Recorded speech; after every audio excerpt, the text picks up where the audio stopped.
आसिफ अली व अन्य 3 व्यक्तियों के द्वारा पत्रकारिता का ध्वंस दिखाकर वसूला गया 1,40,000 रुपए। आवेदक संजय कुमार पंडित ने आसिफ अली सहित 3 अन्य व्यक्तियों के ऊपर डरा धमकाकर 7 लाख रुपए मांगने का लगाया आरोप। जयनगर थाने में पीड़ित पक्ष के द्वारा संबंधितों के विरुद्ध एफआईआर दर्ज करते हुए कठोर कार्यवाही कराने किया गया लिखित शिकायत। सूरजपुर पत्रकारों को देश का चौथा स्तंभ कहा जाता है, जो न तो पक्ष का होता है न विपक्ष का। पत्रकार सही को दिखाने के साथ साथ गलत को उजागर करना भी जानता है, फिर वह सही और गलत किसी भी स्तर का हो। पत्रकारिता का कर्तव्य ही यही है कि सही को दिखाए और गलत हो रहा है तो अपनी लेखनी से शासन प्रशासन के साथ साथ आम जनता के समक्ष प्रस्तुत करते हुए उजागर करे। लेकिन जब वही देश का चौथा स्तंभ, जब वही पत्रकार जिससे लोग उम्मीद रखते हैं कि जहां कोई नहीं सुनता, तब पत्रकार अपने लेखनी से उनका आवाज शासन प्रशासन तक पहुंचाने का माध्यम बनता, लेकिन वही पत्रकार प्रताड़ित और वसूली करने पर उतारू हो जाए, तब लोग कहाँ जाएंगे, किससे उम्मीद रखेंगे। जहां पत्रकार पत्रकारिता को वसूली का माध्यम बनाता हो, पत्रकारिता को एक बिजनेस बनाकर चल रहे हो, फिर वो चौथा स्तंभ कहाँ रह जाता है। ठीक एक ऐसा ही मामला सूरजपुर जिले के जयनगर थाना क्षेत्र अंतर्गत बंगालीपारा मदनपुर निवासी संजय कुमार पंडित, पेशे से लकवा हॉस्पिटल के संचालक, द्वारा पत्रकार आसिफ अली सहित 3 अन्य पत्रकारों पर डरा धमकाकर 1,40,000 रुपए वसूली करने के साथ साथ और पैसा मांगने का आरोप लगाते हुए पत्रकार आसिफ अली और 3 अन्य पत्रकारों के खिलाफ एफआईआर दर्ज करते हुए कड़ी से कड़ी कार्यवाही करने की मांग करते हुए लिखित शिकायत दर्ज कराया गया है।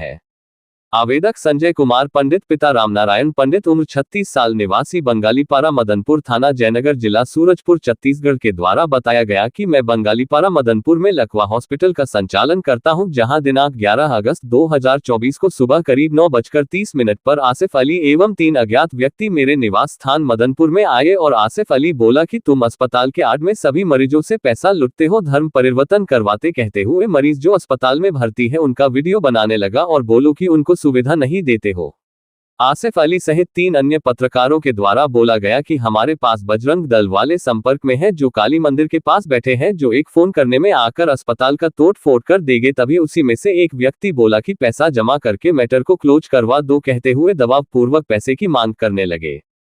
आसिफ अली सहित 3 अन्य लोगों के द्वारा बोला गया कि तत्काल पैसा का व्यवस्था करके दो, नहीं तो तुम्हारा अस्पताल बंद करावा देंगे, जिससे मैं बहुत डर गया और उसके बाद मेरे पत्नी और बच्चे डर से घर के कमरे का दरवाजा बंद कर लिए। मेरे द्वारा उन लोगों को बोला गया कि मेरे पास हॉस्पिटल का दस्तावेज है, तो उसमें से एक व्यक्ति बोला कि तुम्हारा जो अस्पताल बना है उसमें डायवर्सन नहीं है, नुकसान हो जाएगा।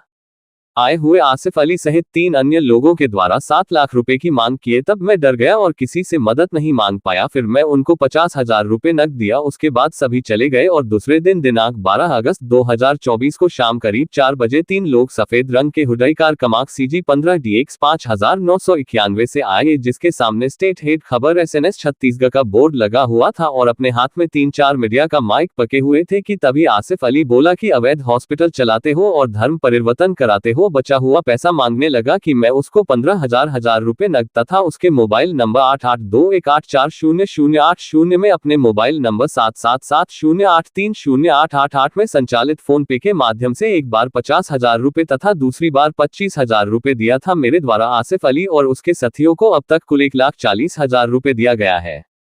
डिमांड के बचे पैसा वसूली के लिए मोबाइल नंबर 6,26,84,29,050 से 2 फोन करके मांगा जा रहा, जिससे मैं बहुत डर गया और घटना के बारे में अविनाश ठाकुर और भाई आलोक पंडित को बताया था। आसिफ अली और उसके साथियों के द्वारा मीडिया के आड़ में डरा धमकार मेरे से 7 लाख रुपए की मांग करते हुए 1,40,000 रुपए लिया गया है।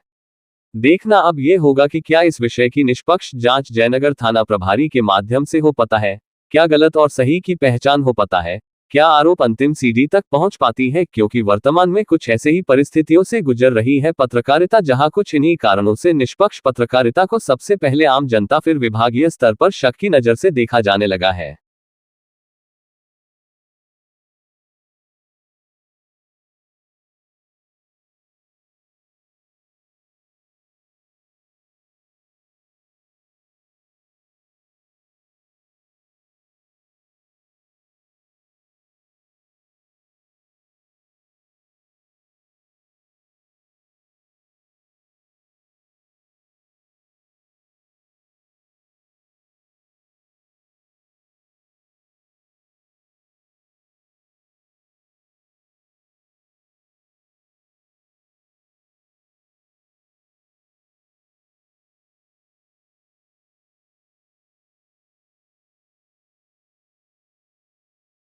11 तारीख को संडे के दिन कुछ लोग हमारे पास आए और आने के बाद में हम लोग अपना रूम में थे और वहाँ पे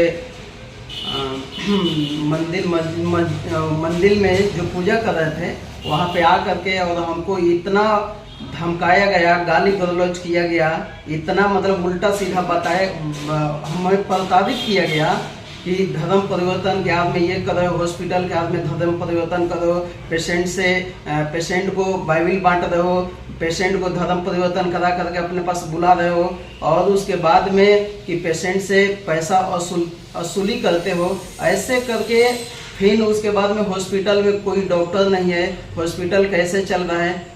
तो ये सब सारी बातों को लेकर के फिर उसके बाद में ज़मीन पे मैटर आ गया कि ज़मीन मतलब वो क्या है, ज़मीन ऐसा ही कब्जा करके रखे हो, ये सब सारी बहुत सारी बातें जो है ये सब ले करके हमको इतना प्रताड़ित किया गया। और उसके बाद में हमें बताया गया कि हम लोग ये बीजेपी का अध्यक्ष है, बीजेपी का कार्यकर्ता है और उसके बाद में बताया गया कि हमें काली घाट के आसपास करीब 60 से 70 लोग बजरंग दल के लोग हैं आरएसएस का, और आएंगे ना तो अभी जल्दी मैटर को क्लियर कर, नहीं तो आएंगे ना तो पूरा तोड़ फोड़ कर देंगे। तो बहुत हमारे अंदर में डर आ गया, सदमा आ गया, पूरा बाल बच्चे मैडम लोग भी ये लोग का जल्दी ये लोग भगा दिए, वो लोग भगा करके रूम में वो लोग को बंद कर दिए, मतलब कि जाओ। तो ये लोग डर के मारे रूम बंद करके अंदर से ही कुछ वीडियो बनाए हैं। कितने लोग आए थे घर में? हाँ, 4 लोग आए थे हमारे पास और पूरा मतलब वो सब न्यूज को बता कर कि हम लोग न्यूज से आए हैं। और तो हम बोले कि न्यूज से आए हैं भैया, तो इसमें हम क्या कर रहे हैं, हम अपना घर में पूजा कर रहे हैं, चाहे आराधना कर रहे हैं, जो भी है अपना घर में कर रहे हैं, तो हम क्या कर सकते हैं इसमें, हमसे क्या आपको चाहिए। हम अपना घर में आज बंद है, हॉस्पिटल बंद है, कोई डॉक्टर नहीं है, मरीज भी नहीं है, तो उस कंडीशन में हमें बहुत प्रताड़ित किया गया कि नहीं हम खबर ये निकालेंगे तुम ये है। तो हमें इतना प्रताड़ित किया गया कि पूरा मकान को तोड़ कर देंगे। तो बहुत काफ़ी हम डर गए थे अंदर से एकदम, मतलब हमें बात करने के लिए ना नहीं हो रहा था कि मैं कैसे बात करूं। तो उस कंडीशन में 2 घंटा हमसे मतलब बहुत कुछ बात किया गया, लेकिन उस टाइम में मेरा तबीयत डिस्टर्ब हो गया था। क्या नाम था जिनके द्वारा आपके ऊपर इतना प्रताड़ित किया गया, धमकी दी गई आपको? एक आसिफ अली और एक विनोद गुप्ता करके हैं और 2 जन थे। 2 जन थे। पैसे वगैरह की भी डिमांड की गई थी? पैसे की डिमांड करीब 1 जन उसी में से बोला कि इसको सर देखो पंडित जी मैनेज कर लो, मैनेज करने से सब कुछ हो सकता है। तो हम बोले कि क्या मैनेज कर लें, तो बोले कि देखो वो जो विनोद गुप्ता थे उनसे बोले कि जाओ उनसे मिल करके मैनेज कर लो। तो हम उनको हाथ धर करके गए कि सर देखिए हमें वो कर दीजिए, ये ऐसा ऐसा मतलब यहाँ पे मत कीजिए, ये जो भी है जो आपको बताया गया है वो सब बिल्कुल रॉन्ग है ना। हम अपना बिजनेस चलाने के लिए, हॉस्पिटल चलाने के लिए आए हैं, हम यहाँ पे धर्म परिवर्तन नहीं कराते हैं, कुछ भी नहीं कराते हैं। हमारे पास हम लोग ये मंदिर में जो भी है ये रूम में हम लोग बैठ करके ईश्वर का याद करते हैं, ऐसे करके। तो उनसे हम बोले कि सर देखिए इसको मैनेज करके या वो कर दीजिए। हमारे अंदर में इतना डर था ना कि हम उनको बोले कि सर देखिए जो भी है हमारे पास तो काफ़ी महीनों से वो बिजनेस नहीं चल रहा, हॉस्पिटल अभी 2-4 पेशेंट भर्ती हुए हैं, अभी इसी सप्ताह में भर्ती हुए हैं। तो हम बोले कि देखिए 2-4 हज़ार रुपया 5 हज़ार तक कर लीजिए, लेकिन सर अधिक हमसे नहीं हो पाएगा। तो उस 2 घंटा तक हमें वहीं पे एकदम हम सदमा में थे, ना कहीं से बात कर रहे थे, ना कहीं हमें निकलने के लिए मौका दिया जा रहा था, ना कहीं हम फ़ोन से बात कर। डिमांड 7 लाख का था। 7 लाख का नाम सुन करके मैं एकदम उसी टाइम में मेरे अंदर सदमा आ गया कि इतना तो कोई कंडीशन में नहीं दे पाएंगे सर, मेरे से जो बनेगा उतना आए हैं तो उसके सिवा कर सकते हैं। लेकिन उसके बाद में और 1 जन बोले कि नहीं कुछ मैनेज हो जाएगा, तो 5 तक आए, बोले कि 5 तक भी नहीं हो पाएगा, तो बोले कि चेक दो। तो हम मतलब हमारे अंदर में भय था, उसकी वजह से हम कुछ भी करने के लिए तैयार हो गए थे। तो चेक दिए, चेक देने के बाद में हम बोले कि सर अकाउंट में हमारा पैसा नहीं है। तो बोले कि वो चेक शायद लगाए तो पैसा नहीं था, तो फिर हमारे ऊपर कॉल करके धमकाए कि पैसा नहीं है, हम तुम लोग को बुड़बक बना रहे हो। तो फिर उसी टाइम में हम व्यवस्था करके 50,000 कैश दिए थे। अब बाकी हम ये ऑनलाइन पेमेंट कुछ किए हैं, ये जो कि न्यूज के माध्यम से यहाँ पे दिखा रहा है। अभी वही कंप्लेन के लिए हम लोग आए थे।